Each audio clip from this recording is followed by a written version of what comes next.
Midnight Music. Coming up this week on Kings of the Rings podcast, talk about a loaded Labor Day weekend. We have three huge events to cover tonight from the world of wrestling, from Clash at the Castle to AEW's All Out pay-per-view to Worlds colliding over in NXT because NXT UK is about to merge into regular NXT. So sit back, relax. It's going to be a fun-filled show with just the boys tonight, Willie T and King Ricky Rose. It is episode 306 of the Kings of the Rings podcast, and it starts on Wrestle Addict Radio right now.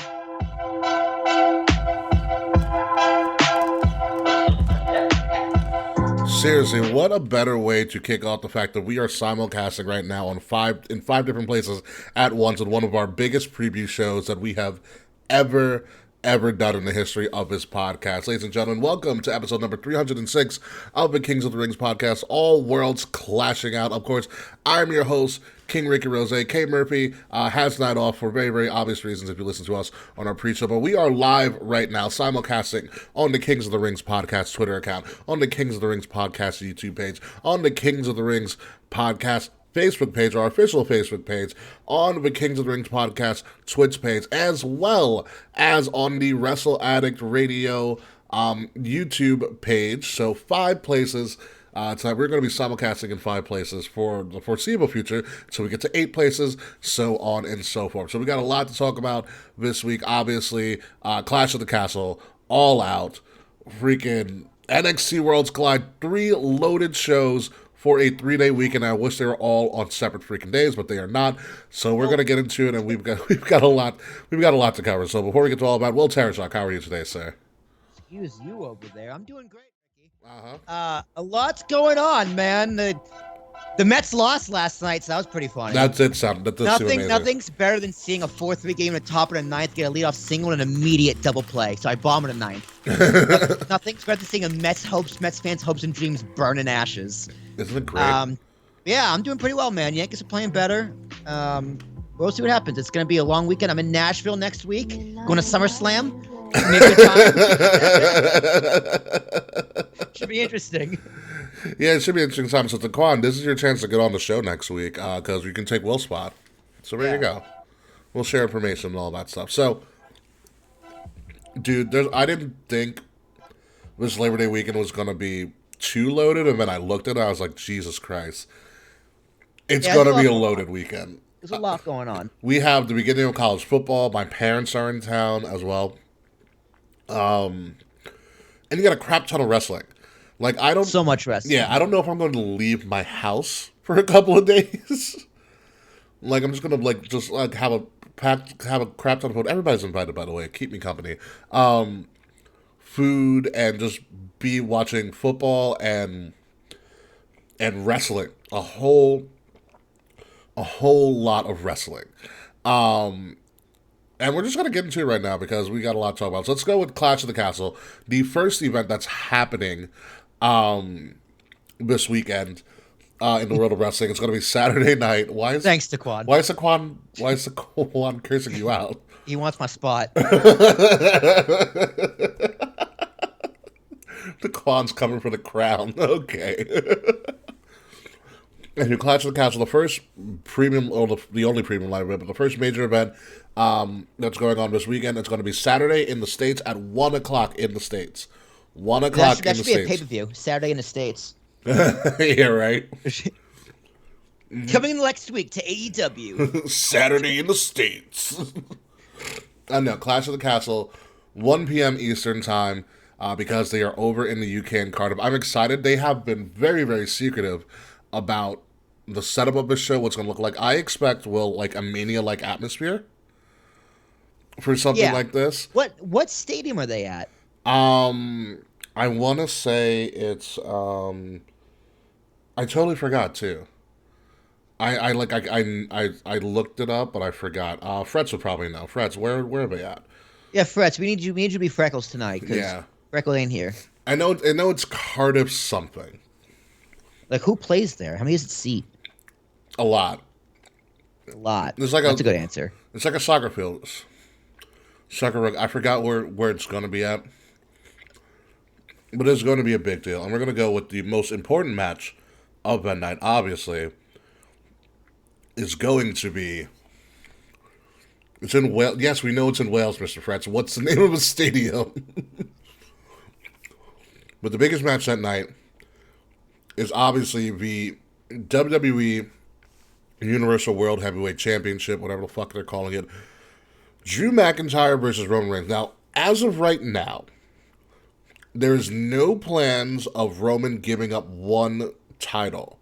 As of right now, as recording of a show Wednesday, we haven't found out what's going on SmackDown yet. Both titles are on the line, so it would be winner take all. It's Principality Stadium. Thank you, Mr. Fretz. So, with that being said, does Drew have a chance? Knowing what we know now, things could change in a couple of days. Does Drew actually have a chance of taking this off of Roman? That's a great question. I've been going back and forth with this for a while. I'm still going to say no. How many days has Roman been champion? 700. Over 700. Over 700? Yeah. Man. About 2 years. Does he get to 1,000? Dude, I think, dude, if there was anyone to ever get close to Bruno, it is Roman Reigns. It is ever time to do it. It's right now. Like, he's never going to catch Bruno. No one should catch Bruno. No one should catch Bruno. But if you can break 1,000 days, in the modern era, that sets you apart from everybody, except for Bruno. Like, maybe Hogan. How many days did Hogan? What was Hogan's longest reign? I forgot what Hogan's longest. He was there for a while, but if Hogan might have had over 1,000. Yeah, maybe. But no one's gotten close. That's like what, 4 years, give or take. The only two people that got close were Walter when he was Walter, not Gunther. Walter had a crazy run with the UK Championship, and Asuka from the female side. Asuka, but Asuka was over 500. No, that was her undefeated streak. Oh, yeah, but remember, she was a champion. She was undefeated as champion. She was the NXT champion, then she relinquished it. She relinquished because she went up to the roster. That's true. Okay. Yeah. So her undefeated streak was 500 so days. I'll give it. Still impressive. Yeah, Walter was like a title reign. Walter was close to like 800. Yeah, but that doesn't count. That's the UK title. Which is a shame because the UK title has a great lineage, which is going to be dead in a couple of days. But yeah. But so that being said, I think Drew has a chance, especially because it's the home country. You know, you want to leave the crowd happy, especially for a big show like this. Mm-hmm. But I think people like Roman enough where if he wins, they're not going to boom out of the building. And even if they do, it's a good thing. Yeah. Roman's at that point where and as long as it's a clean finish, I think the crowd will be happy and react appropriately. I love that you bring up clean finish because we still have the issue of Cross. Yeah, I don't want a schmoz finish here. I think that's a big mistake. Mm-hmm. I think that's a big mistake. I think a big show like this. Yeah. If you want this to be like a big 4 atmosphere, you need a clean finish. Yeah, it's gonna be hard. Put it this way. I think Roman is going to win this, as what we know right now. If for some odd reason Roman pulls out some heel logic out of his ass on SmackDown, and it's like, I'll put one title on the line, then 100% Drew is winning. Yeah. You know. I think that's obvious though. But yeah, that would have been established by now. I would think. I don't know if it would have been established right now, but he was only going to put one title on the line. I feel like that's something you swear. Because I'm like, I think the draw is Drew could beat Roman and beat Roman's streak and take both titles off of him in his hometown card. Like that's a huge sell, and again for the people of that country. Yeah, but I think it takes away strongly from the main event to have it just be for one belt. I think that's just pointless. Like what would the reason be, other than Roman's a dick?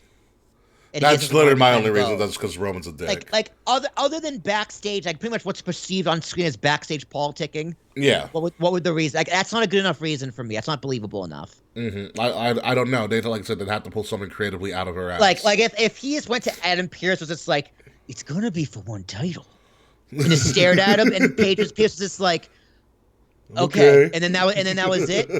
I think that would be such like no, that's a bummer. That's stupid.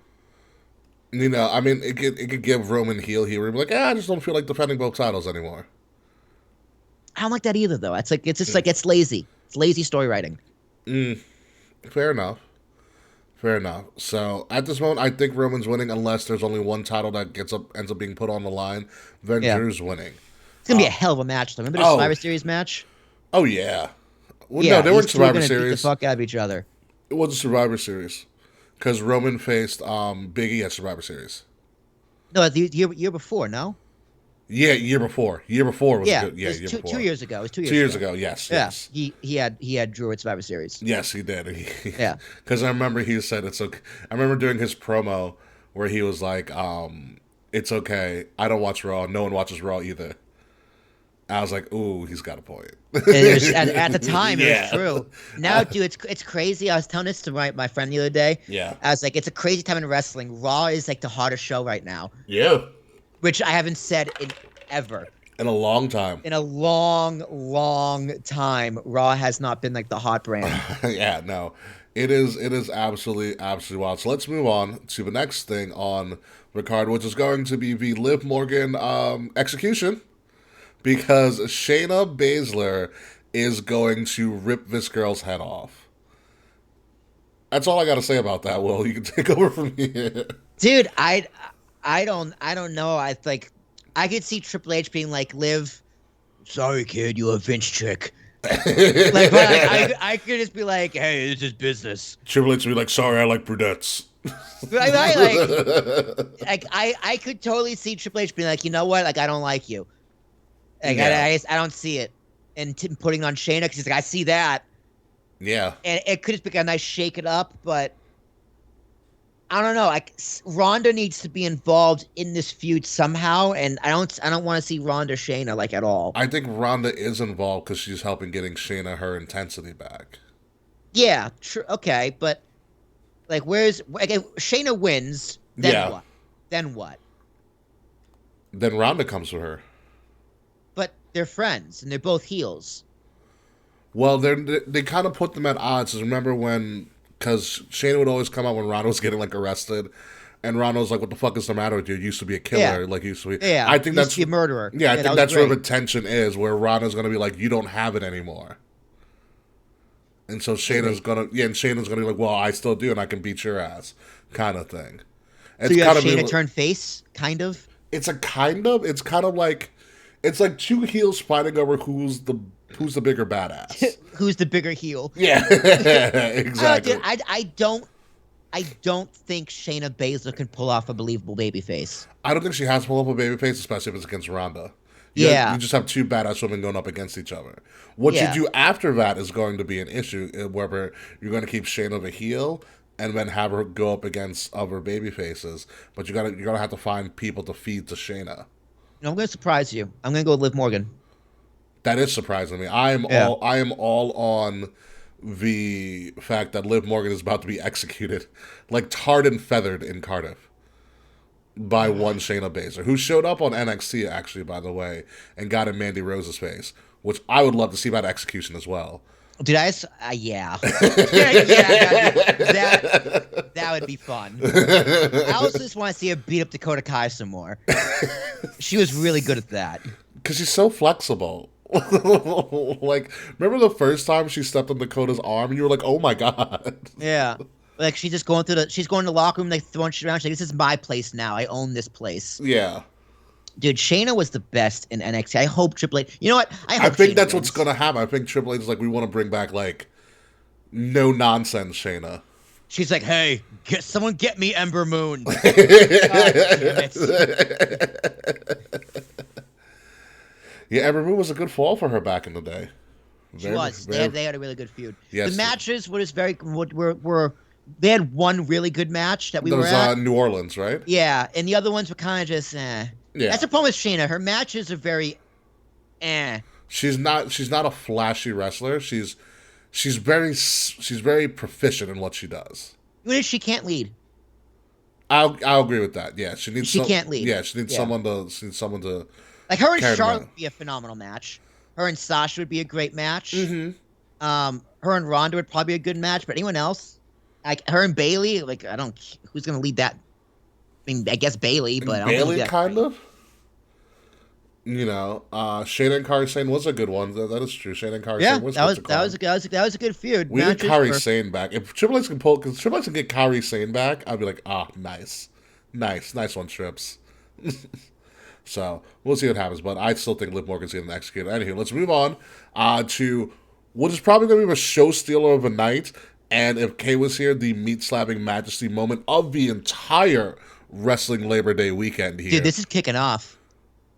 Stop it. Dude, okay, here's what I want. I want Sheamus to come out first to his old theme. It's a shameful thing. Lost our head. Too many lies.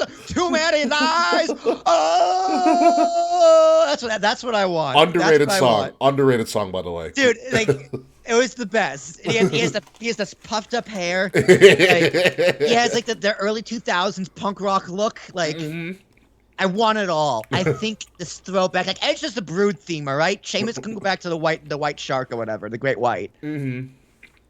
That's what I want. I think that'd be amazing. These guys might literally hurt each other.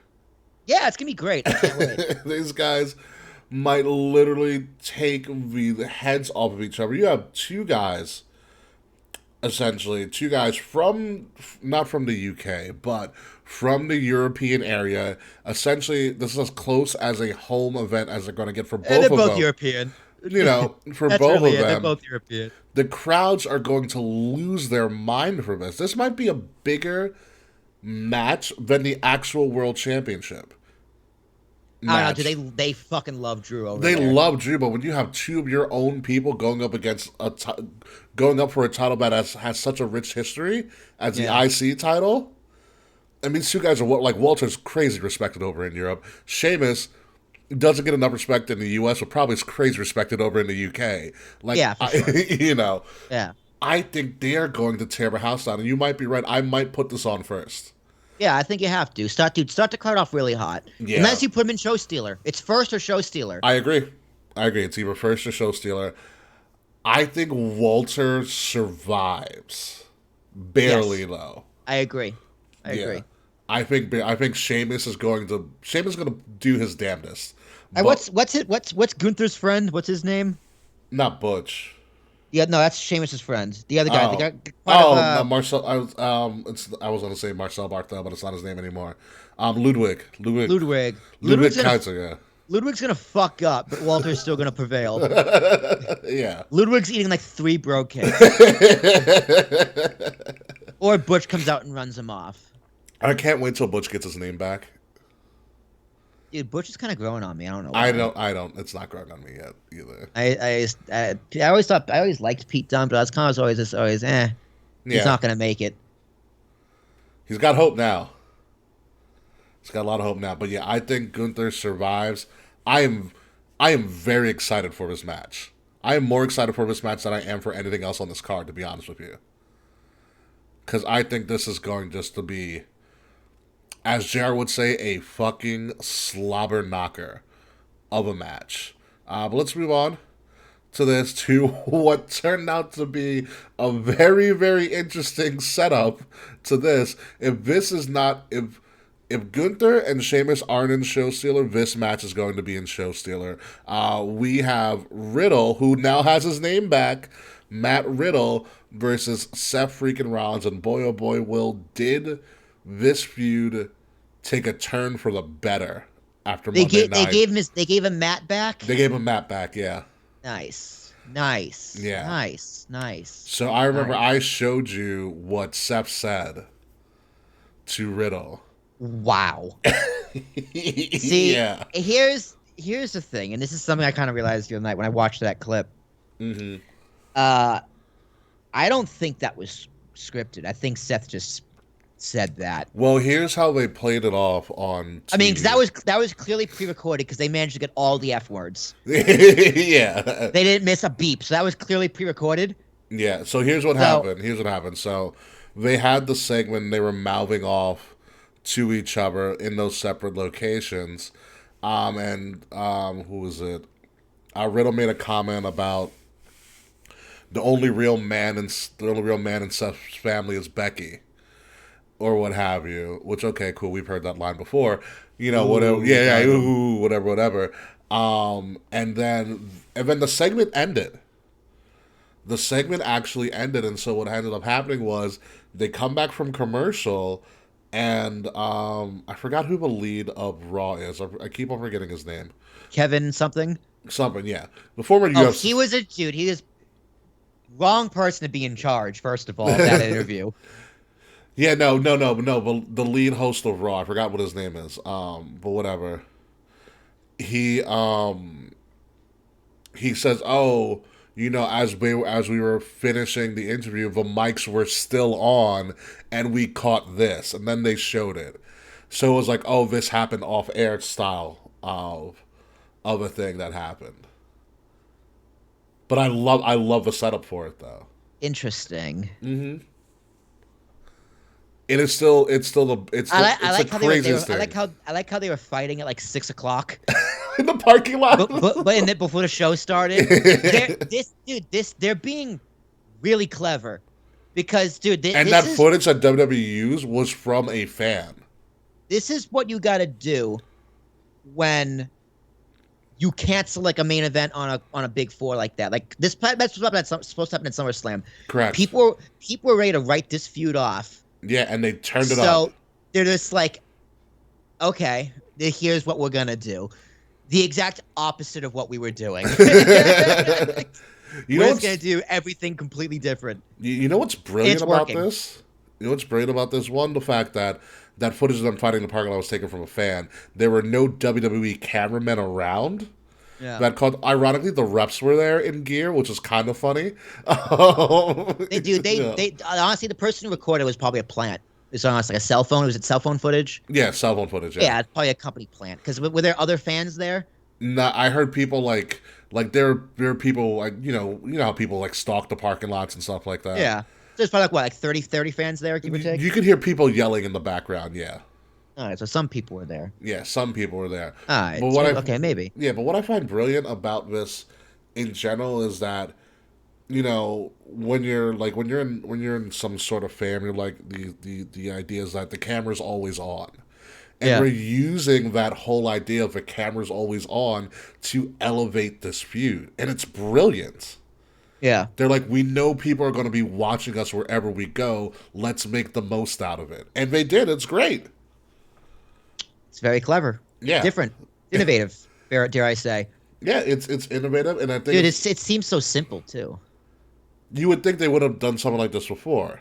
You know what I mean? Yeah. It's like, duh, why don't we think of this before? You know, and it helps to blur the line of whether do they not like each other? Or is this part of the feud, which is good. You always like to kind of have that balance.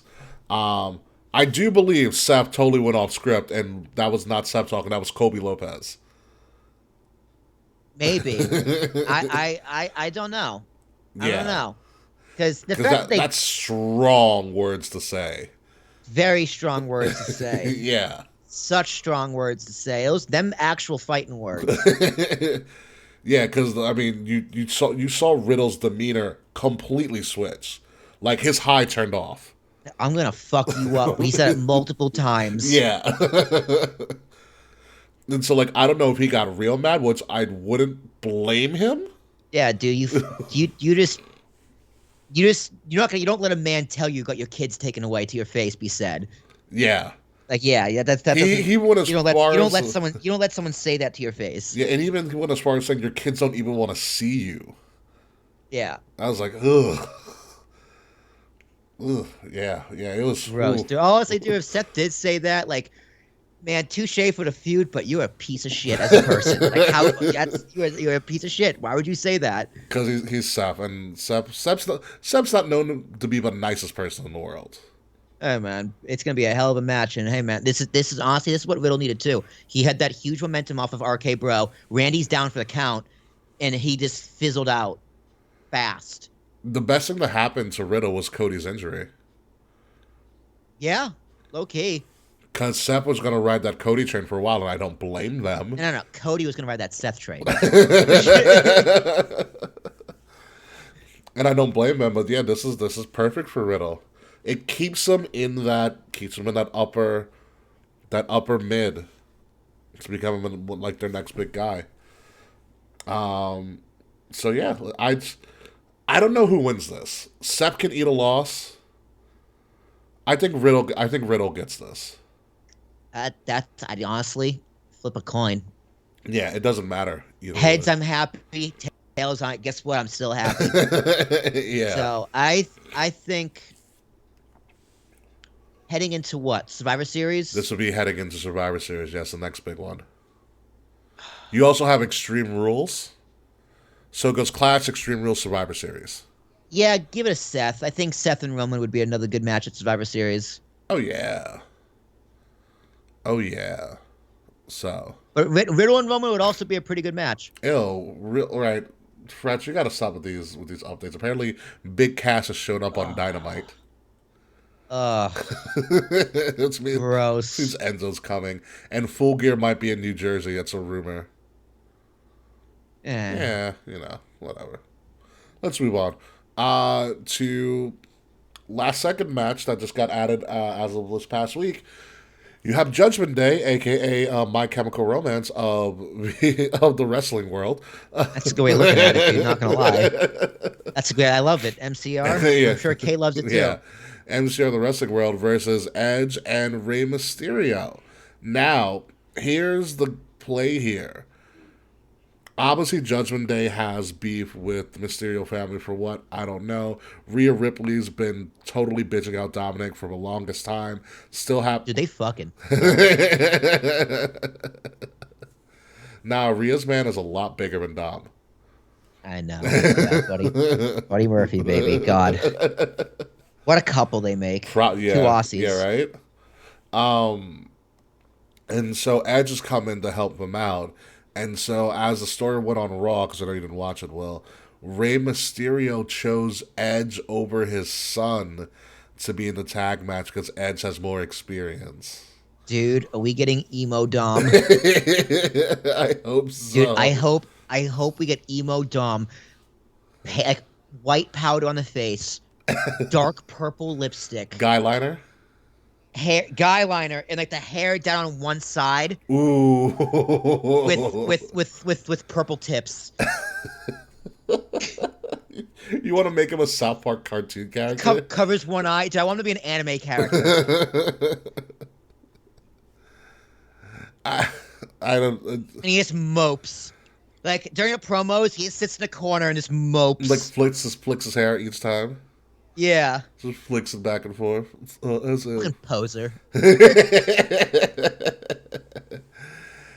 Yeah, it's interesting. This could also not even my real dad. This could also secretly kick off a show too because it's Edge and Rey Mysterio, and pyro galore. But I think they'll hide this. I think there'll be a come down match, which is fine with. But I think the siege are now being planned for Dom finally getting on his own. And he's gonna flounder, let me tell you. Not unless Rhea teaches him the way. Either Dom joins Judgment Day or something happens. But I find it interesting that they planted that seed. To be honest with you, speaking of floundering, Judgment Day flounders without any significant wins. Like Judgment Day needs something. Judgment Day. I liked the idea with the turn on Edge. It was bold. Yes. It was. I'm not gonna say it was a bad move, but Edge makes a big difference in that group. You can tell by the way their promos are cut. Like it's Finn Balor just isn't as good as a presence or on the mic as Edge is. That's 100% correct. Finn Balor's a good heel, but I think he's slightly miscast in this particular role. Yes. Like when he was what he needs to be, but it doesn't really fit Judgment Day because Judgment Day is kind of essentially Rebels Without Causes. But you needed Prince Finn Balor from his second NXT run. Yes. But it doesn't quite fit the Judgment Day kind of propaganda that they're trying to push out.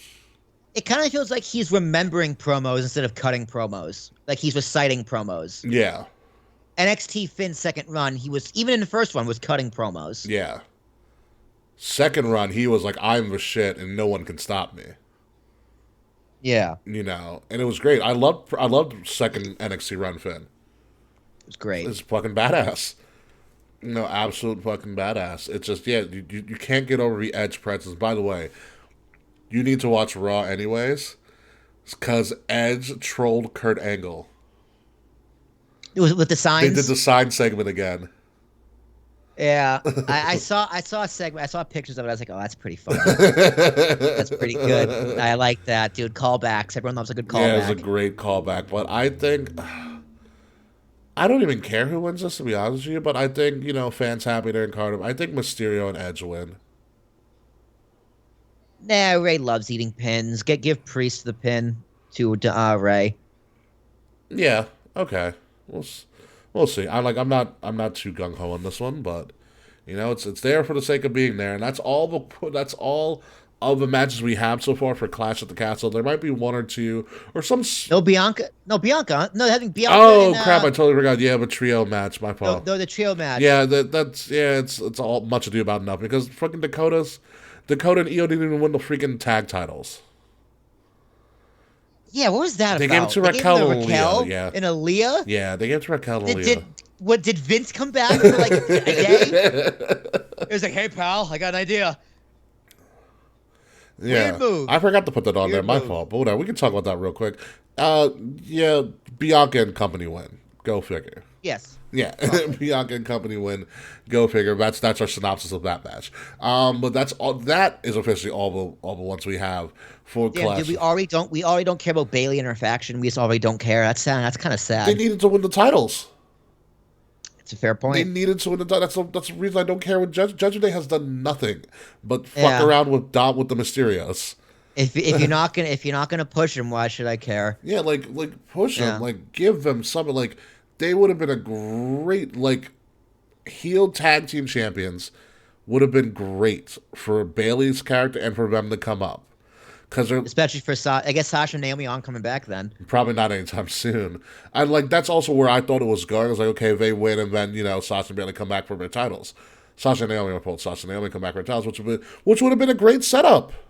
It's a great story. Yeah, against Bayley's group. Exactly. Yeah, there's history there. Yeah, they must have fallen through and they scrapped it. Maybe it was if it happened to begin with. Now it's just even hopeful wishing. Maybe, yeah. Who knows?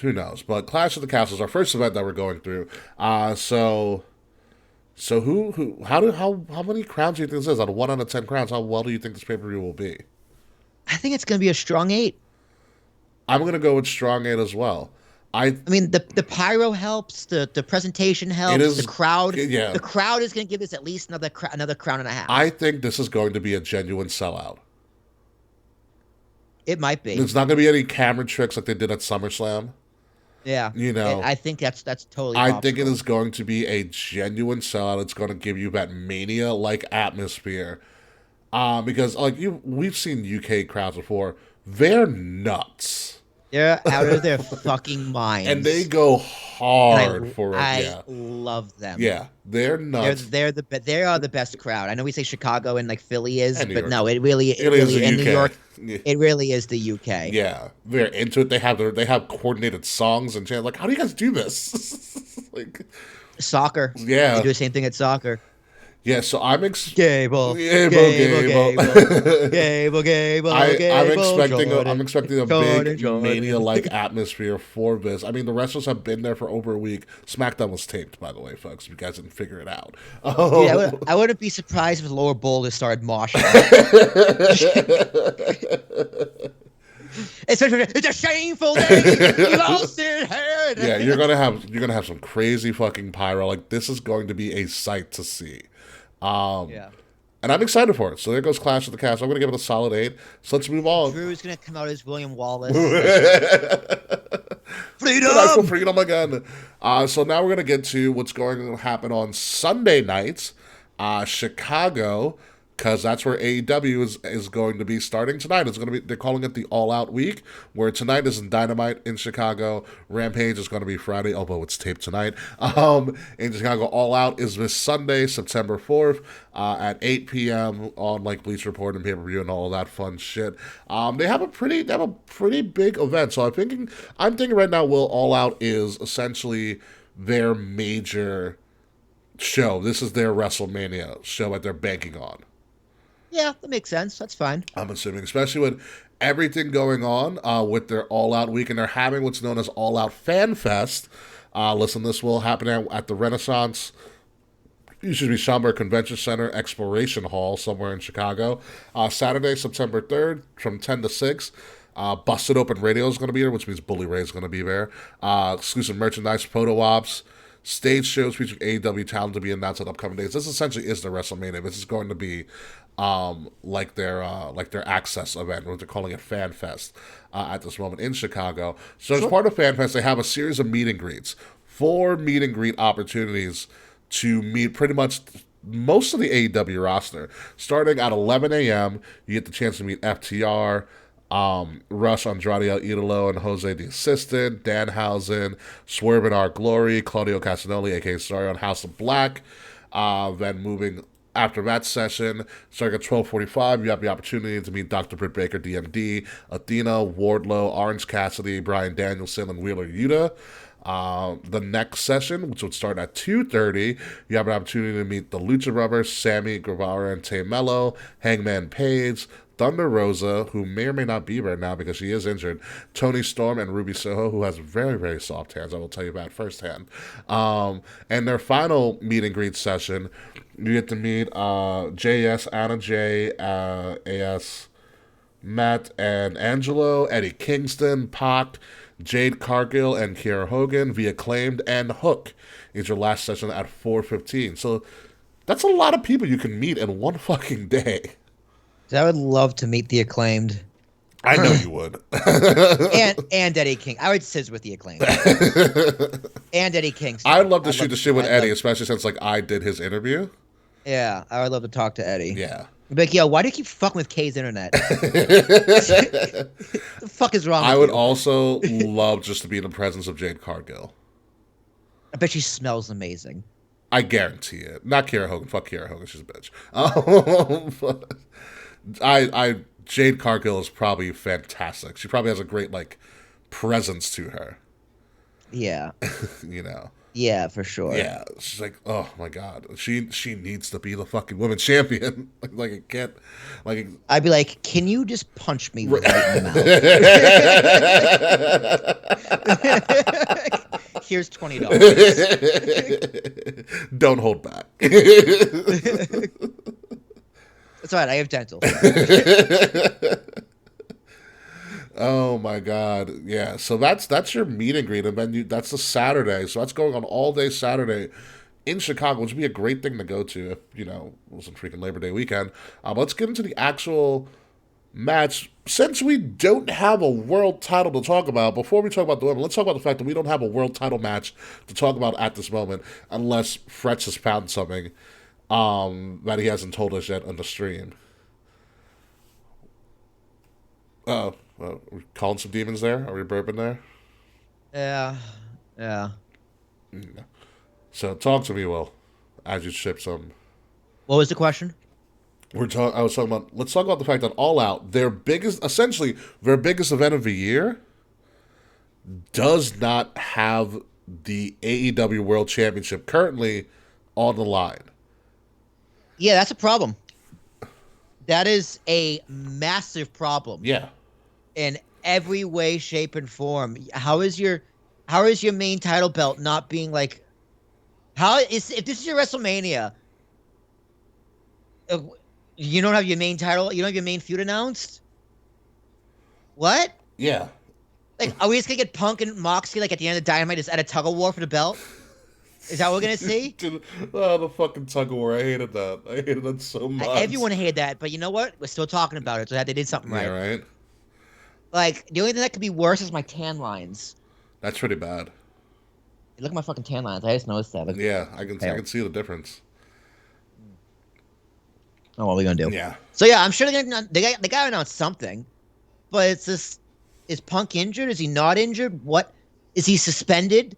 Like I heard Eddie Kingston actually got suspended, like for real, for real. Oh yeah, he fucking fucked up somebody in the back. Him and Sammy Guevara got into it. Yeah, I don't blame him. I'd fuck up Sammy Guevara too. He's like Sammy Guevara has a punchable face. He does have a very punchable face. Yeah. But left an open contract in the ring for a title match was picked up by AEW road agent Ace Steel. He trained Punk. No opponent yet.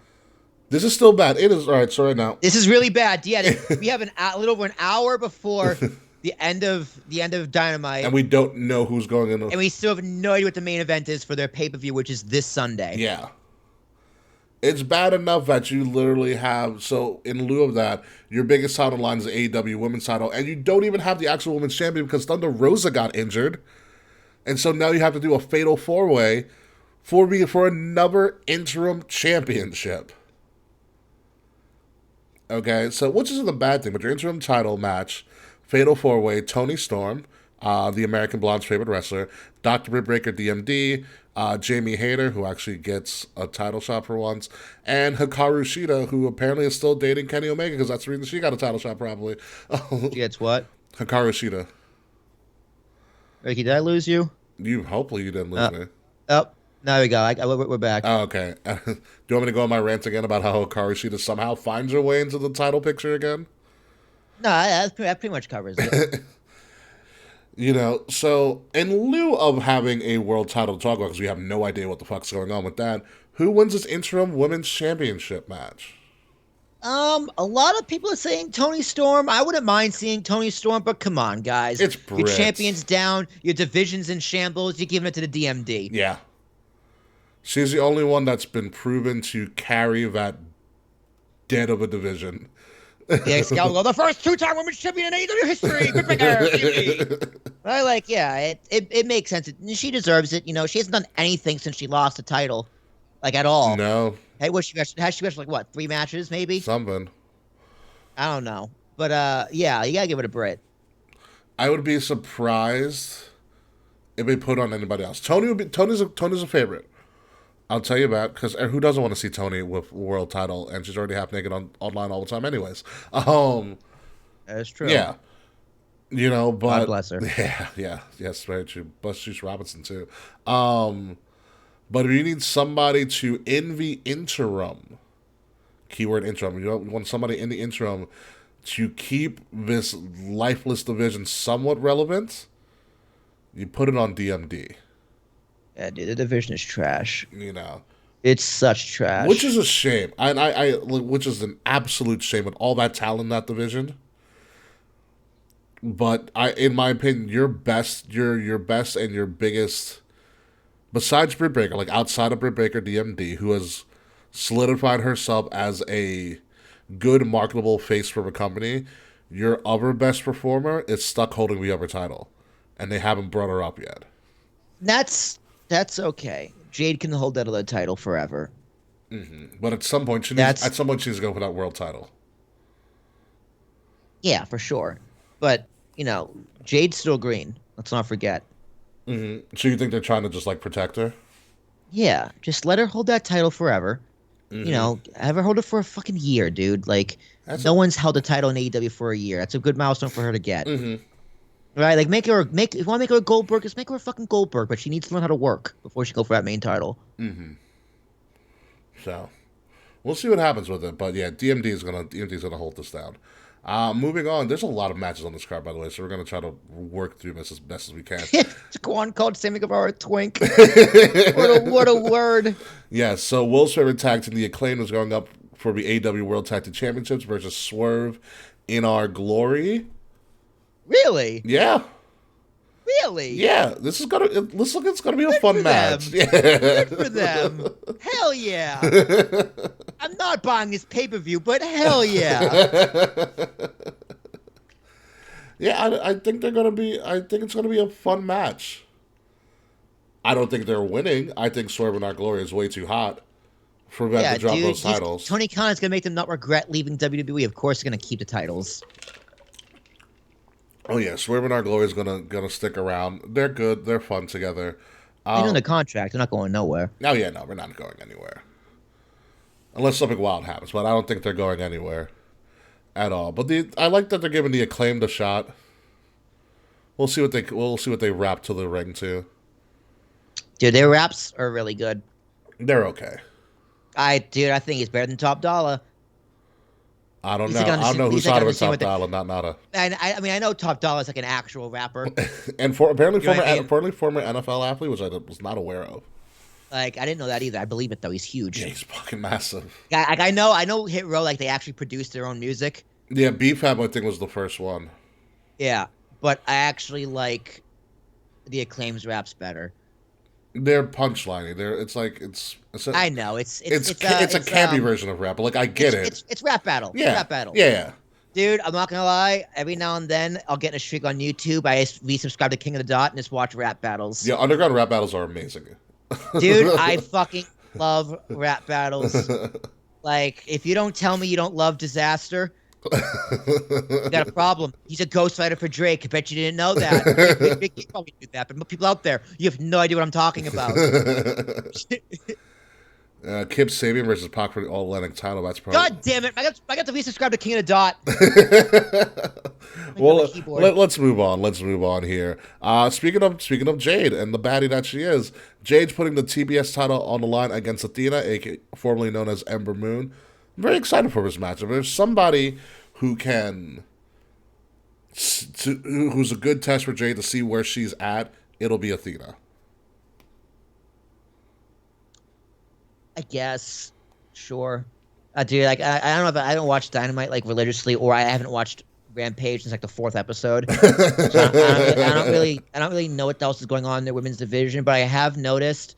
I think it was Matt Men actually who noticed this, but yeah. Or Matt Men's chat room.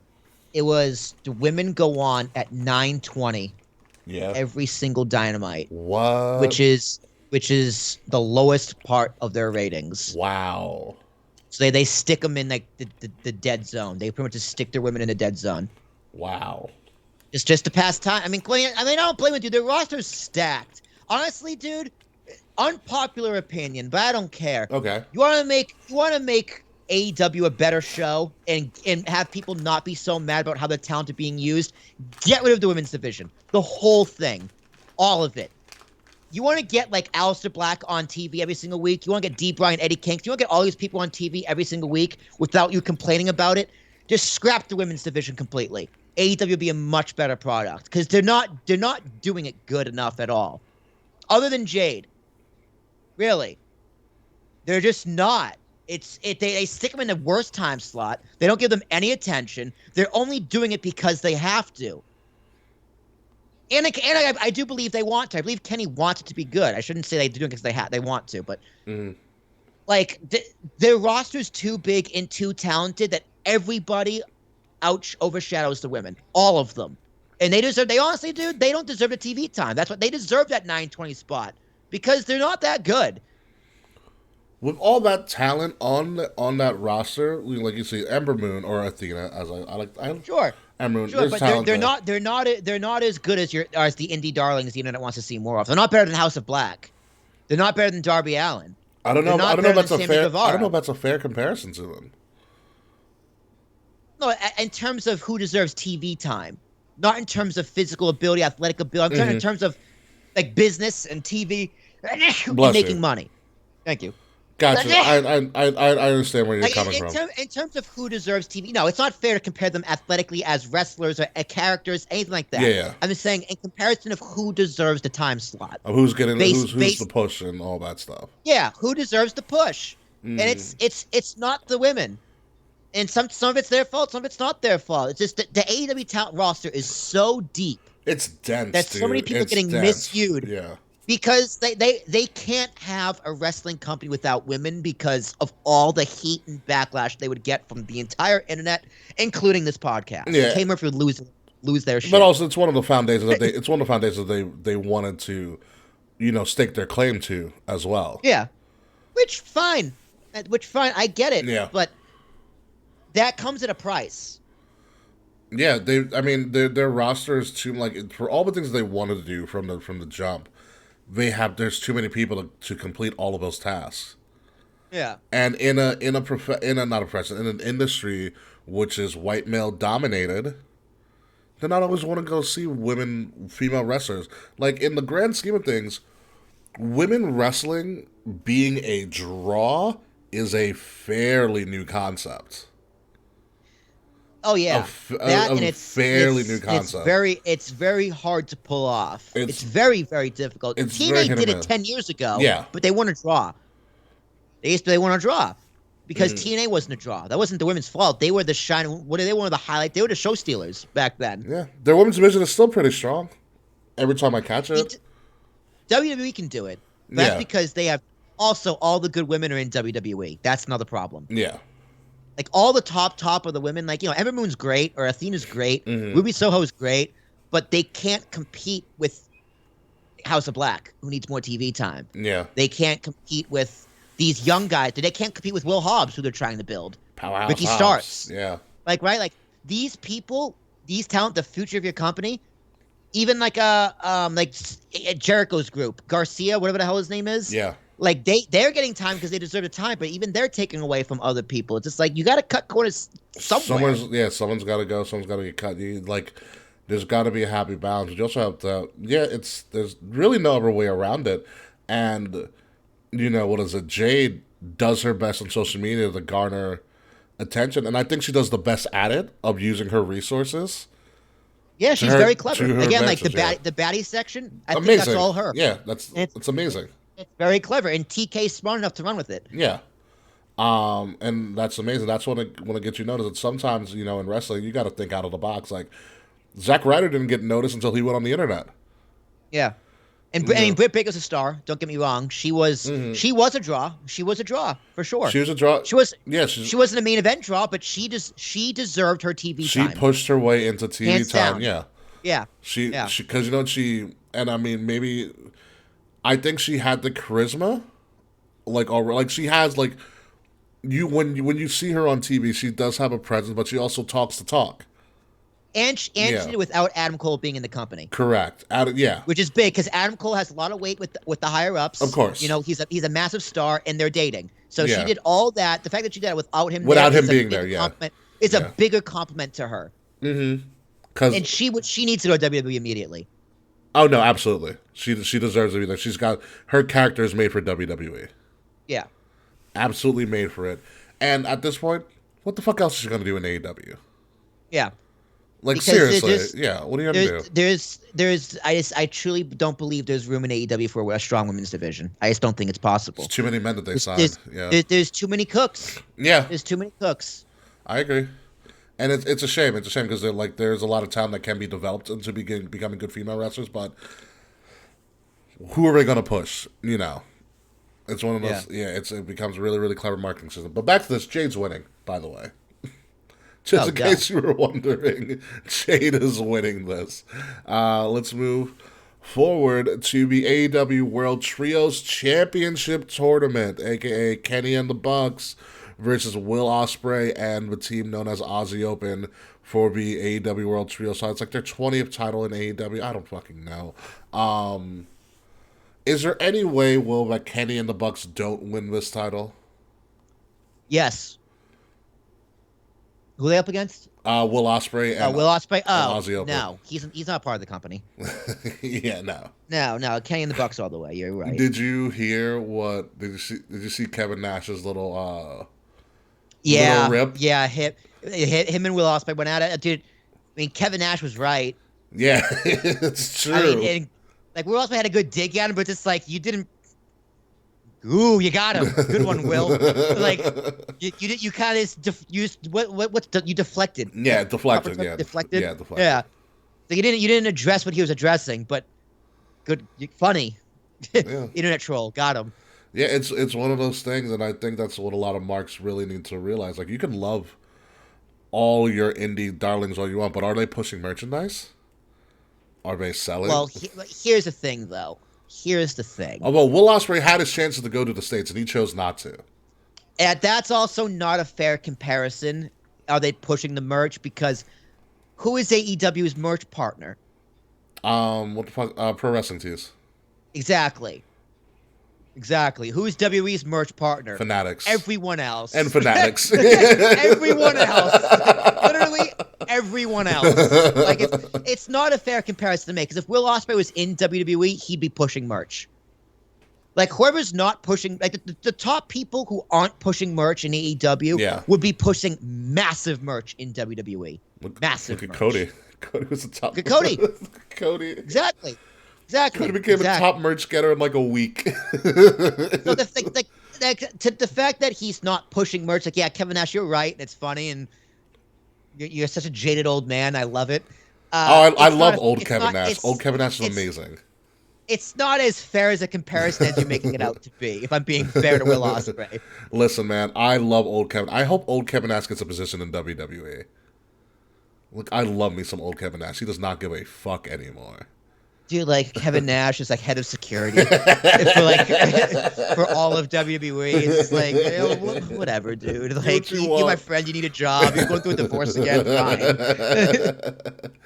But yeah, Kenny and the Bucks winning with trios title. Yay for them. Moving on, there's another trios match that has nothing to do with titles, just for the sake of having a match. It's Wardlow and FTR versus Jay Lethal and, from Impact Wrestling, the Motor City Machine Guns.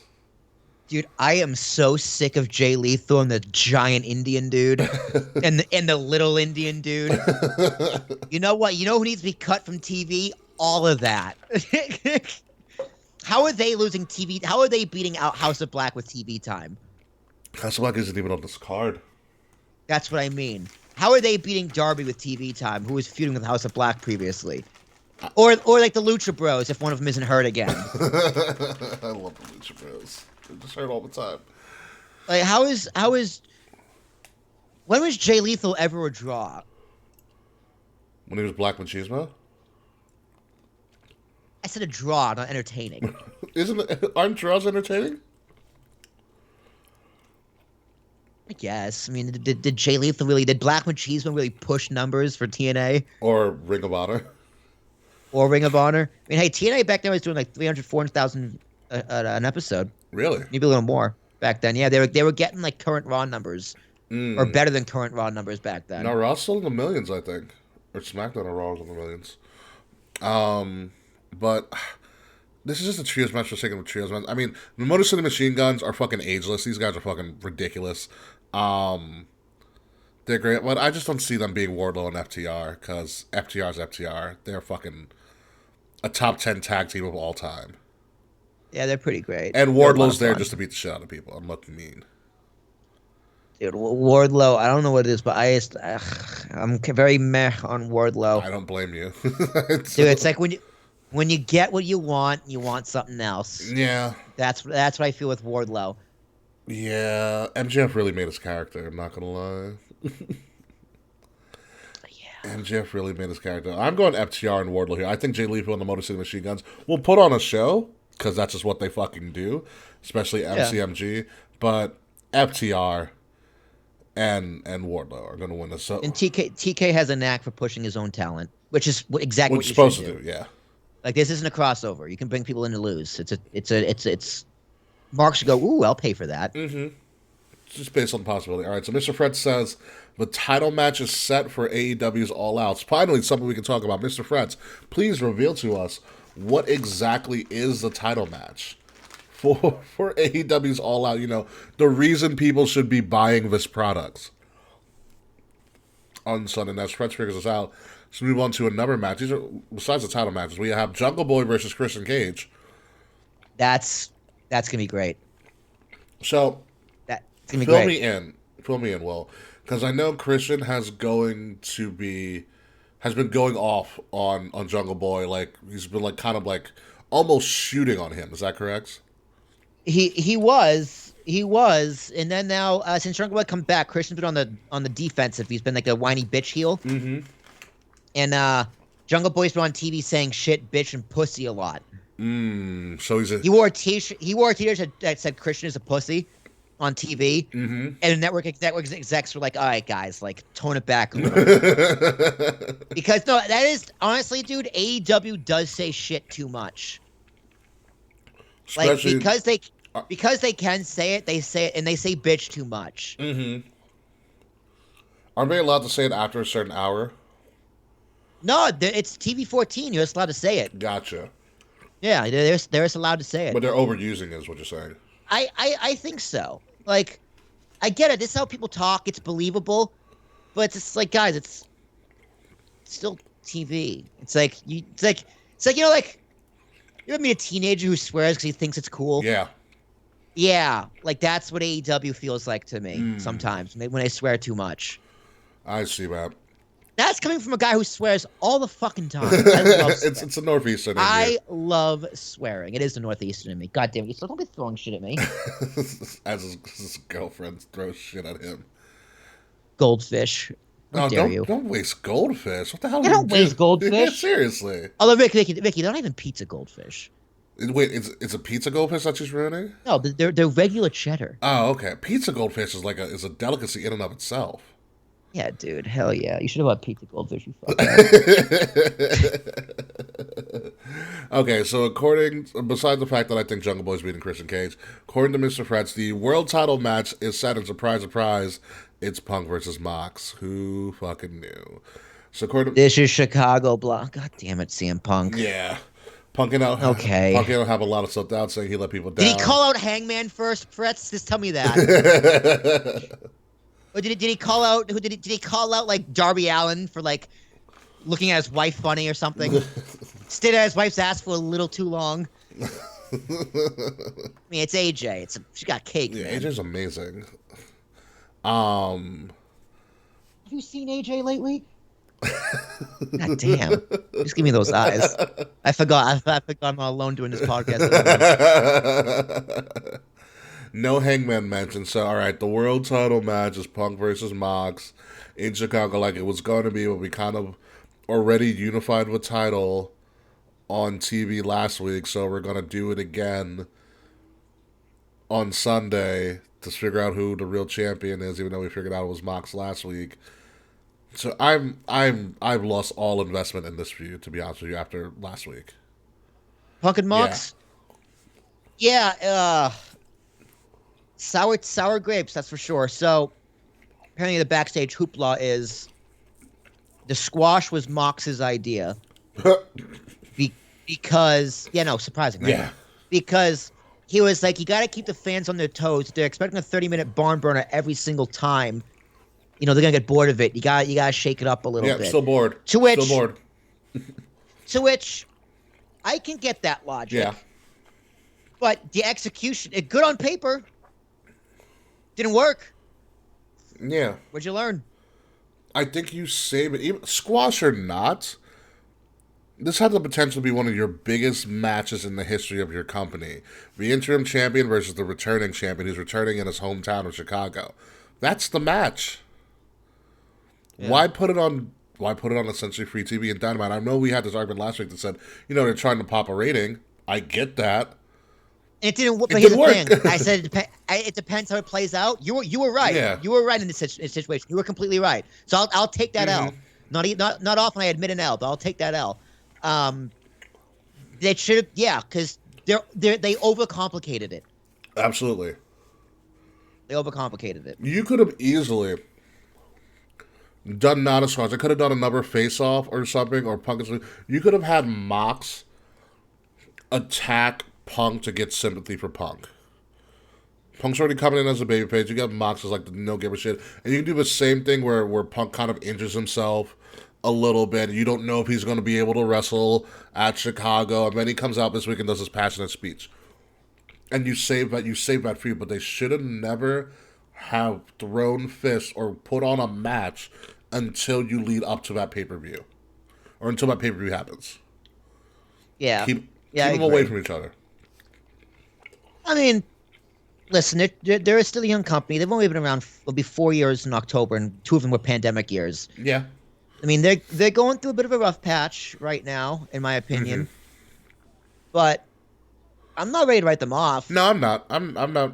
They still have a lot of momentum. Like they're like their match card isn't bad. It's long as fuck, but it's not bad. Yeah. Thank God Martha Hart's not on there. Yeah, it'd be a 7 hour show. I mean, also, um, they put too much attention on partnerships. Like this is something we've talked about previously as Oh well. yeah, everybody's in a group. Everyone, not just that. I'm saying like partnerships with TNA, partnerships with New Japan, partnerships with Ring of Honor, where it's just like, okay, you're trying to do so much with other people. You got to focus on yourself. They forgot to focus on themselves. Like when they go back to their own programming, Yeah. without help from other companies, it's kind of like, oh fuck. They're Like, they're trying to be like the indie savior. Like I think I mentioned this a couple years ago. Like they're at some point you got to figure out: do you want to be the indie super show, or do you want to be a show that's going to try to compete with the top wrestling program of all time? Like yeah. you're not going to be able to do both. Like you can partnerships are cool or whatever, bring people in here and there, but like you said, when they go back to just being them, you got to figure out exactly what are they. Yeah, I've had this like metaphor or saying or euphemism, whatever the hell it's called, in my brain the past like 2 weeks or Yeah, so. If you try and do both, you end up doing neither. yeah, that's true. That's true. And it's like, fuck. That's kind of, I'm just been like, yeah, that applies to my life in a few different ways right now. If you try and do both, you end up doing neither. Yeah, and so they really got to figure out their true identity outside of partnering with everybody and bringing everybody in. Like, I understand the Forbidden Door thing was a cool thing, but eventually close the fucking door. You know, close the door and work with the people that you have. Yeah, yeah, dude. It's like you close it for a little bit, come back. It's right. You don't go to the same fast food place every time you want fast food. No. Mix it up a little bit. Like I left the studio like a few weeks ago, and I was just like looking for food, and I was like, oh, Checkers. I was like, is there a Checkers near me? And there was. Nice. And there was, and I did, and it was a fantastic. I had to go to Patterson for it, so it was a little sketchy. But still, name me a Checkers that isn't in a sketchy location. Touche. And it would, you know what? It was worth it. Oh my god! So good. I haven't had Checkers since I moved because there's none to buy me. But oh man, I know it's because you don't live in a sketchy area anymore. That's true. Why people don't go to Checkers? They don't. They should just close the Johnny Rockets, put a Checkers in Hoboken. People would go like, nuts. What is this Checkers? What is this place? 2 for $5 burgers every day? Glorious. People lose their minds. All right, move on. Checkers is amazing. But every now and then you walk through that door. Yeah. Moving on. All right, so we're almost done with All Out, even though it's going to be a long fucking show. Bryan Danielson, the American Dragon, versus Lionheart Chris Jericho. This could have been a TV feud. Yeah. Although, no, I take it back. You need these two in the pay-per-view. I lied. You These guys sell. Yeah, they're bells. Bryan Danielson. Daniel, yeah. That's all you need to be said. We've seen this feud before in WWE. Ricky Starks versus Powerhouse Hobbs. I'm very interested in this match. 2 up-and-coming guys who've been up-and-coming for a while, and now they get to face off against each other. In a match with All Out. They're really high on Ricky Starks. They really want him to be a babyface, and I think if he doesn't try too hard, he can do it. He was going to be signed to NXT. You know that, right? I think I mentioned that. I did not know that. If Regal hadn't gotten fired, he was going to sign Ricky Starks to NXT. He's a great talent.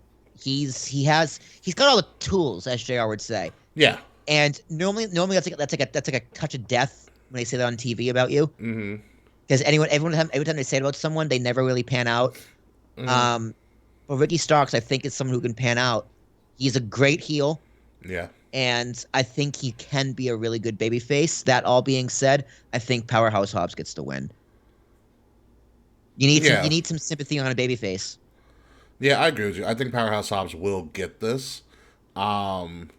Just based on look alone, just looking at him, he should be able to dominate Ricky Starks. And I think you tease that Ricky Starks could beat him, but I think Powerhouse literally just overpowers him at the end. I think one day you could see MJF and Ricky Starks be a really, really good feud. Okay. Because they're both interchangeable as face and heel. Yeah. I think MJF is going to make a great babyface if he comes back in Chicago. If he comes back. That is the big if at this point. Well, Chicago will boo him, but everywhere else will cheer him. Yeah. Yeah, he'll get the hero's welcome everywhere else except for Chicago. Moving on to a match that we don't even know who the fuck's in it. The casino ladder match. Because they always have to do something casino style for this. God damn it. Do we have to? Yes, it's a casino ladder match. Winner gets who the fuck knows. Winner gets a title to be named later. Yeah, to get the brand new AEW Casino Battle Royale Ladder Match Championship. I don't fucking know. This is a match with contestants. We don't know who's even going to fucking be in it or on it. It's there, so who wins this in a match who we don't know is even fucking competing? Miro. Sure. Yep. Sure. We also have Kip Sabian versus Pac for all Atlantic titles, also supposed to be on the card as well. Kip who? Kip's, exactly. Yeah, who gives a shit? Pac wins. Pac who? The guy formerly known as Neville. Remember cool. He used to come out to the ring in a cape? Yeah, I remember. How could I forget? Yeah, purple cape. Purple cape. He did have a purple cape. It's so true. And then also on what they're calling 0 Hour, which is their pre-show, Eddie Kingston gets a match. He'll be back from suspension, and it's going to be Eddie Kingston versus Tomohiro Ishii from New Japan. He's gonna lose. You think Ishii's beating Kingston? Yeah, absolutely. It's the pre-show. Who cares? Yeah, it's called 0 Hour. So, I can never bet against Eddie. I love me some Eddie Kingston. I'm not going to lie. But that's all we have for the All Out card. Again, it's probably the longest card that is going to be on the show. But thank God it's Labor Day, so you can stay up all night, folks. Woohoo! That's going to happen around 7 o'clock is the pre-show. 8 o'clock is going to be the main card. How good do you think this pay-per-view is going to be, Will? I'm not going to watch it. I'm not. It's going to air on Sunday. I'm not back in town till the following Sunday, and by that time, who cares? Yeah. Probably 6.5. I don't have high hopes for this. The problem is when you book something as big as this, and it's supposed to be your biggest show of the year, everything has to center around your main event, and if your main event is not up to snuff, or up until 10 minutes ago, non-fucking existent, how do you expect the rest of the card to be? Yeah, pretty poopy. I can't go higher than a 7 for them. And that's me being generous, I think. Did I lose you again? I hope not. Ricky. Yeah, I can hear you. Oh, there you are. Okay, you're back. We're back. Yeah, keep going. We're back. Just keep talking. I'm going to keep talking for you. So I told you, man, 5 channels. Check your internet. I'm still good. I'm rocking, man. I have not lost. We're good on YouTube. We're still good on Twitch. We're good everywhere. Yeah, we're good everywhere, dude. We're good. I think it's yours. Skype. Yeah. Could you bring Zoom into OBS? I think you can bring Zoom into OBS. Maybe.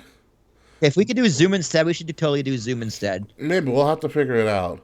Because I don't know. Do I have to buy a subscription for Zoom if it's going to be more than 2 people? I have one. You do? Yeah, we use APSs. Yeah. We'll have to figure it out another time we're all back together. But now, NXT Worlds Collide is going to be happening Sunday afternoon, so you don't have to miss All Out at all. So they're not competing against All Out. They are going to be on Sunday afternoon at 4. So to recap, folks, Clash of the Castle Saturday at 1, NXT Worlds Collide Sunday at 4, AEW All Out pre-show at 7, main card starting at 8 o'clock. And NXT Worlds Collide is going to be interesting because like we mentioned last week, NXT UK is not actually going on the back burner as they would assume. It's going to be replaced by NXT Europe. Point blank period. They've made that pretty clear in all of their booking, in all of their discussions that they've had on NXT recently. NXT UK is no more. All the NXT UK talent that they wanted to bring over are all going to be in NXT, and I don't know if they're going to be waiting in the waters or whatever, but NXT UK is going to be replaced by NXT Europe when that is up and ready to go. So what do you do with all of your world titles now that are now... You throw them out. Well, you either throw them out... You put them in the warehouse next to the SmackDown fist. Well, you know what you do? You know what you do? How many titles are there? 5? You put one on each finger. Okay. You put one on each finger of the fist. You want to hear something funny about that? The SmackDown fist is actually supposed to be the Big Show's fist. Really? Mm-hmm. I believe it. It's supposed to be the Big Show's fist. But here's what you actually do with the title. You unify all of them. So a bunch of matches on this are going to be unification matches. For instance, such as the winner-take-all main event between Braun Breaker and that big, strong boy, Tyler Bate, the two-time, and the only two-time NXT UK champion. The first NXT UK champion and the last NXT UK champion is Tyler Bate. And so this is your main event, the big, strong boy, Tyler Bate, versus Braun Breaker, winner-take-all, in essentially a title unification. It's a great main event. Yeah. That's a really good main event. You know why? Because I can see... I like the logo, too. I do, too. I can see Tyler Bate beating Braun Breaker. Tyler comes over to NXT? Mm-hmm. Honestly, dude? Well, they're going to be in NXT regardless until NXT Europe becomes a thing, and then they might move him back. Well, I mean, you used to watch NXT Weekly? I did. I haven't watched this past weeks. I kind of know what happened. Like semi-weekly? Okay. Semi-weekly, because you know what? It's on my I can watch it on demand. Is Braun Breaker ready? To move? The main roster? Not yet. He's not yet. And even then, I don't know what you would do with him. I say Breaker wins then. Mm-hmm. Like even then, even if you did move him, especially since there's rumors Strowman's coming back, you can't have two Brauns.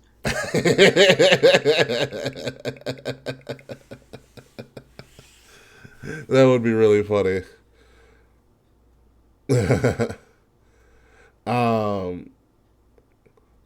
Wait. Jaquan, what happened? Who's you and her? Wait, I totally got sidetracked. Taquan said, I got timed out on another stream for roasting her ass. I'm back. It's nothing bad. Me and her are actually cool, though. Who are you talking about, Taquan? Are you talking about the biddy from the floor below you? Like, what is going on?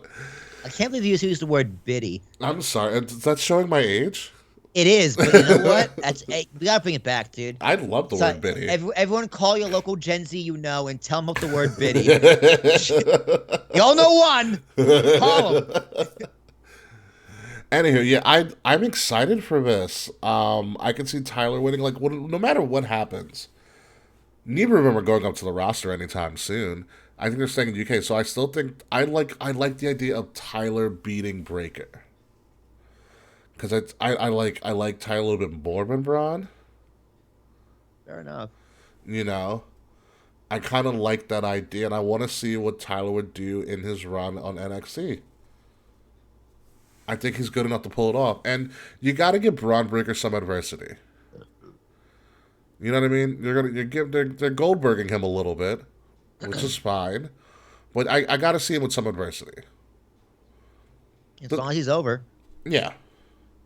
Which I think he'll be fine with that. So that's one unification match. The other unification match is this motherfucker right here.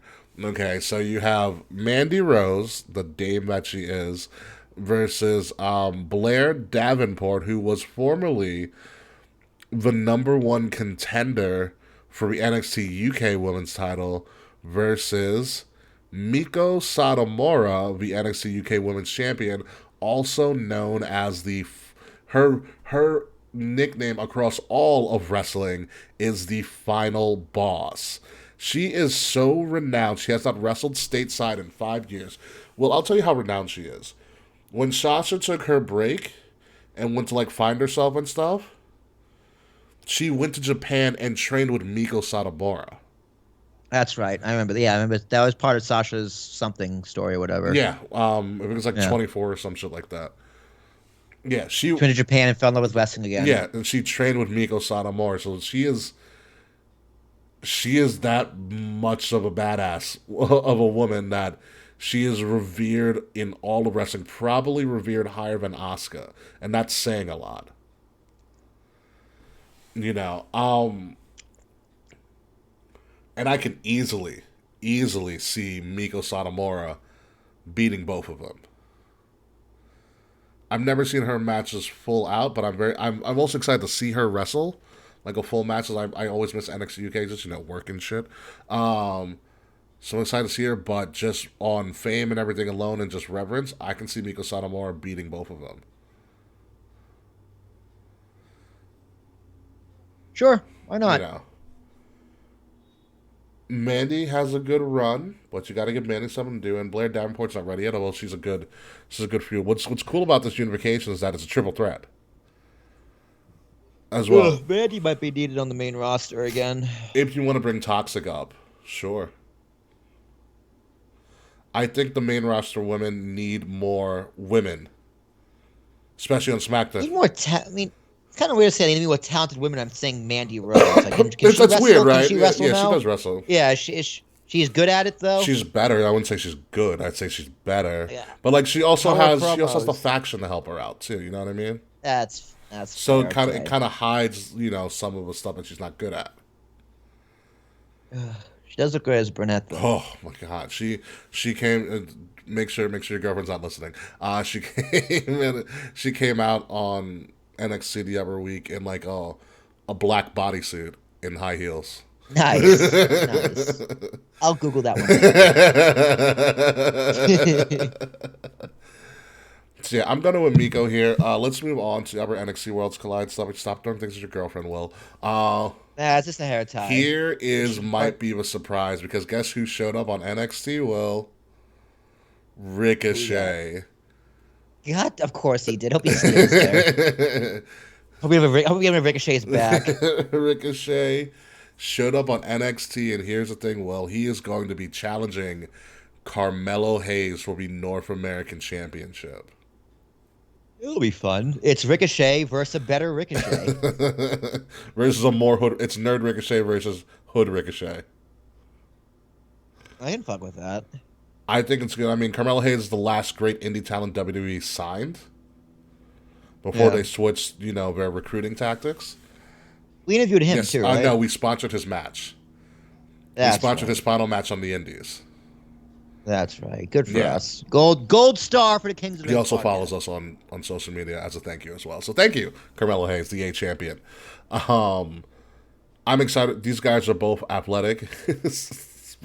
This could be Rock Austin for light skins. That is very true to Quan. That is very, very true. Rock Austin for light skins. That's pretty good. That's pretty good. I expect this to be in show stealer completely. I think these guys are going to put on a great show. Because also, another reason that, sending down main roster talent to NXT helps, but it also, I think I've said before, it also helps you gauge how ready some of these talents are. And I think this is a message being sent to Carmelo Hayes. Be like, hey, we think you might be good enough to now start going on the road for Raw and SmackDown. We're going to send one of our talent down there to kind of assess you.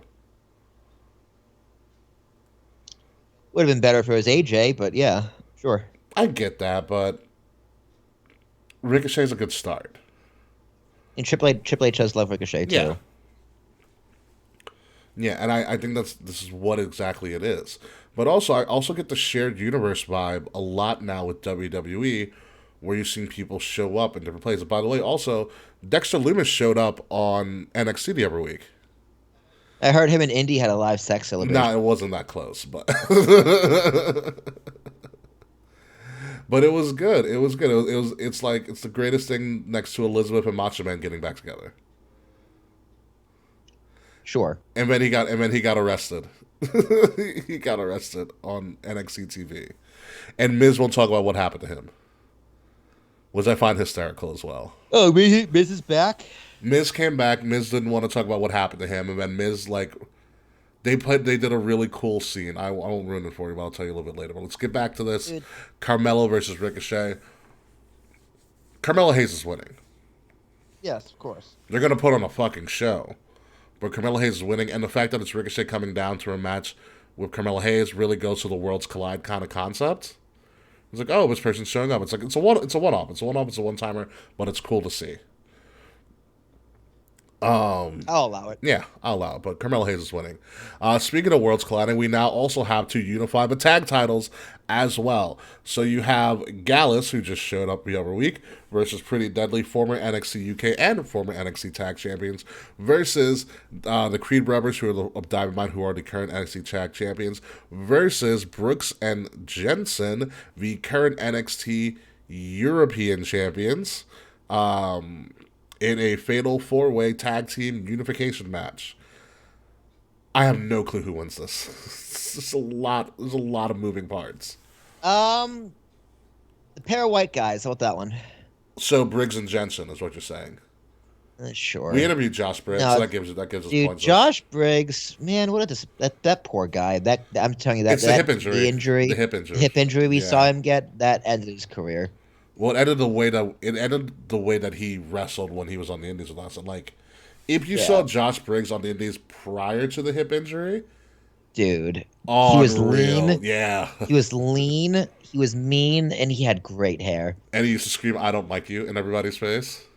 Yeah, remember Bo Bice from like American Idol? Yes. It's like if Bo Bice was a giant jacked wrestler, he had Bo Bice's hair. Yeah, I mean, what a reference. You know who Bo Bice is. Congratulations. Right. Google Bo Bice, see how he's doing. Yeah, and like I said, man, we have an interview with Josh Briggs. It's in our archives somewhere. It's a great interview. Great guy, great down to earth guy. I'm just glad he's still wrestling because like we were there when he separated his hip. Like, yeah, that was so sad. Yeah, it was scary. Well, apparently, the last time Bo Bice was in the news, he was outraged after Popeye's employee calls him "white boy," and that was in 2017. You know what, Bo? Fucking get over it. I'm surprised they don't do Heritage versus North American 2 to Quan, but the fact that Heritage is a fucking trophy and not a championship belt kind of defeats the purpose of unifying. I don't think you can unify a belt and a cup at the same time. But back to this tag team championship unification fatal 4-way. That's a mouthful. I'm going Gallus. I think Gallus unifies the titles. At least one UK talent is keeping their titles. I already picked 2, but I'm going to say Gallus is winning these titles and unifying them. Oh, no, Ricky, I lost you again. Where'd you go? I didn't go anywhere. I'm right here. There you are.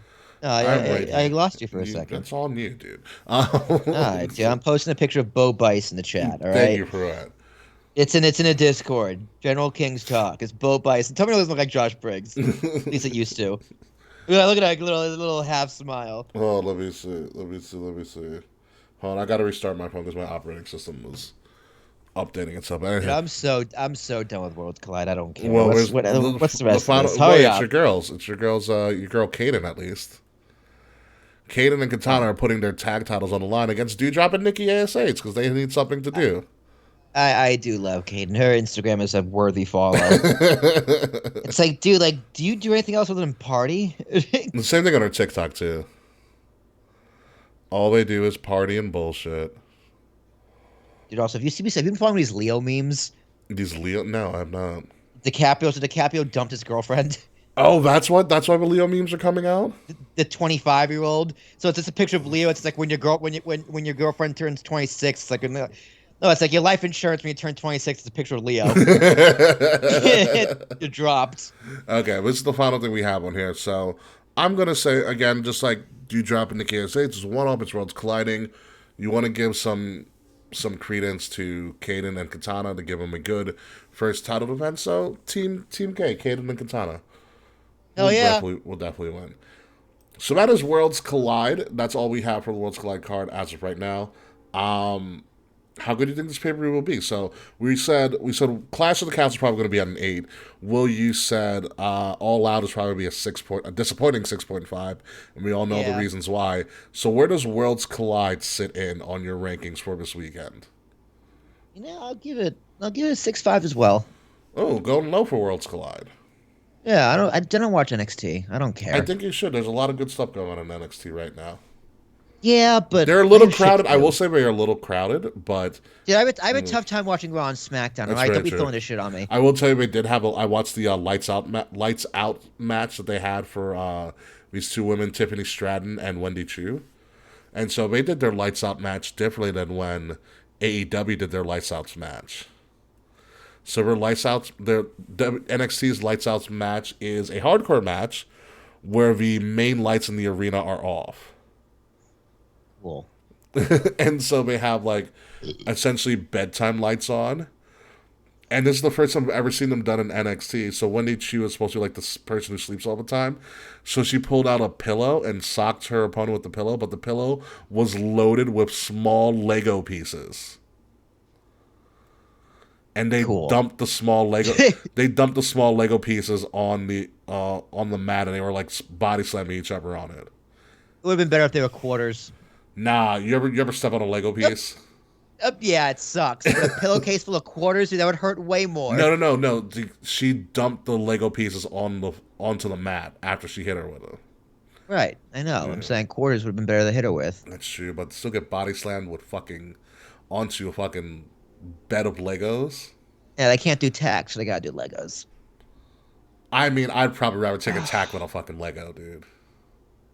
I'll take the Lego. Legos won't make me bleed. Yeah, I'm gonna give this Worlds Collide, depending on how the main event does. It might be on par with AEW. I'm gonna give it a 7. I might be a little bit higher. It might be a little bit higher than All Out. Essentially, I think All Out might be the worst match card in this weekend, and that's saying a lot. You know, Unfortunate. it is unfortunate because it's supposed to be their best card. This is your biggest show of the year. This is what you bank on, and it's floundering. I mean, that kind of is our future talk. What do you think is going to be the best and worst shows of the weekend? I think unanimously. Oh, it's Cardiff, I think Clash down. of the Castle is going to steal the Labor Day weekend. And right now, I think it is a toss-up between All Out and Worlds Collide. On paper, I'll say this. On paper, All Out should wipe the floor with Worlds Collide. On paper, but as you and I both said, well, it's all about execution.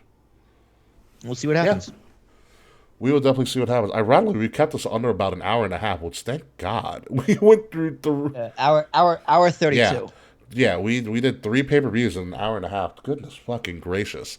So I'm very proud of ourselves for that. So with that being said, we are done with our show. What do you guys think? What's going on this weekend and Labor Day? Leave some comments below. Like, share, subscribe. Do all of that fun stuff. Again, let's run through the schedule really quickly for everybody if you made it this far. 1 p.m. Eastern Standard Time, Saturday, is Clash at the Castle. The next day, Sunday, 4 p.m., is NXT Worlds Collide. Then later on that night, starting at 7 is the 0 Hours, the All Out pre-show. And then at 8 o'clock is the All Out main card. Obviously, Peacock will be your home for Worlds Collide and Clash at the Castle. You're going to have to do a pay-per-view or Bleacher Report live for your All Out. Although the 0 Hour is going to be free streaming on all of your channels.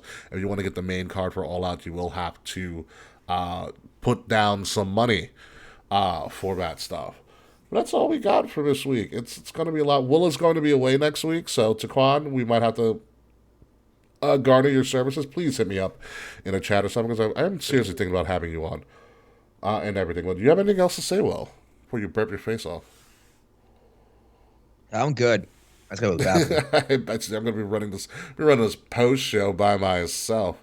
Yeah, nope. I'm not doing. I'm hopping up for the post show. No post show for me this week. It's gonna be a one-man post show, folks. This should be fucking interesting. But when we get there, folks, let's set up that outro music.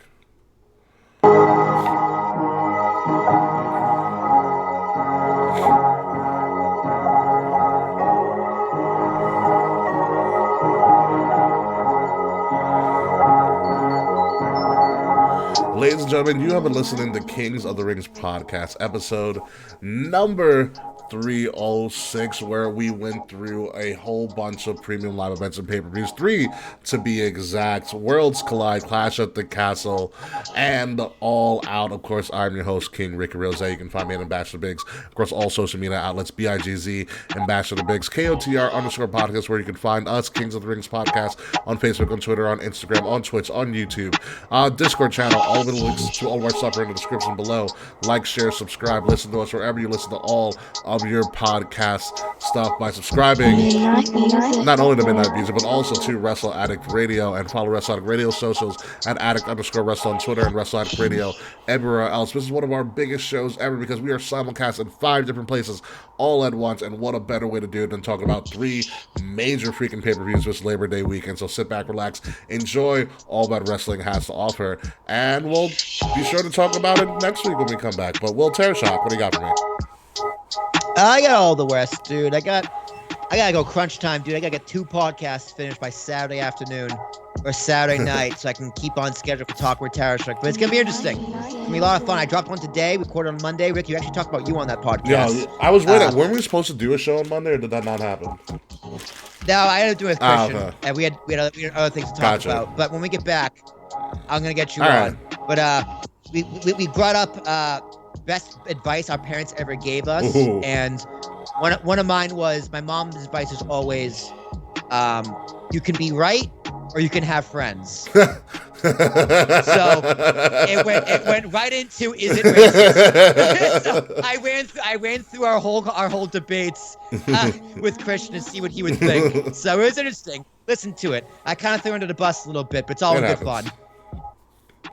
But yeah, we'll bring you on. You can defend yourself, and it'll be a lot of fun. All right, perfect, awesome. So when we come back next week, folks, Will's not going to be there. Probably Top Tier Taquan is going to be taking Will's place. K Murphy hopefully will be better and healthy enough to return to the show. We're going to talk about all of the fallout from Clash at the Castle, from Worlds Collide, as well as from All Out, whatever that shit show may be. But until then, folks, it's time for us to say and bid adieu. Enjoy Labor Day weekend.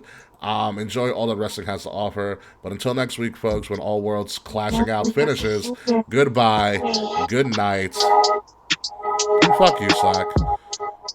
Yes. Yeah, we'll see you on that one-man post show, folks. Toodles.